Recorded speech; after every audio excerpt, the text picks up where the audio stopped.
বল যাদের জড়িয়েই উল্লাসিত Declan rice দৌড় দিলেন দর্শকের দিকে। পেছন পেছন ছুটলেন আর্সেনাল সতীর্থরাও, কিন্তু ক্ষণিকের জন্য জায়গায় থমকে থাকলেন মার্টিন ওডেগার্ড। চোখ গোল পোস্টে, দুই হাত মাথার উপরে, আর চেহারায় অবিশ্বাসের চিহ্ন। এইমাত্র কি ঘটে গেছে ঠিক যেন বুঝে উঠতে পারছেন না আর্সেনাল অধিনায়ক। আজ এমিরেটস স্টেডিয়ামে রাইস আর আর্সেনাল যা করেছে তাতে এমন হতভম্ব দশা রিয়াল মাদ্রিদেরই। ইউএফা চ্যাম্পিয়ন্স লিগ কোয়ার্টার ফাইনালে প্রথম দিকে আর্সেনালের কাছে ৩-০ গোলে হেরেছে বর্তমান চ্যাম্পিয়নরা। হারের চেয়ে বিধ্বস্ত বলাই ভালো। ৩টি গোলই হয়েছে মাত্র ১৭ মিনিটের মধ্যেই। গোলকিপার থিবো কর্তোয়া দেয়াল না হয়ে দাঁড়ালে হজম করতে হতো আরও বেশি।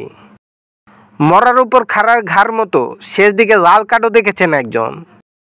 রিয়ালের এমন দুর্দশার ম্যাচে সরাসরি ফ্রি কিকে ২ গোল করে চ্যাম্পিয়ন্স লিগে নতুন ইতিহাস গড়েছেন রাইস।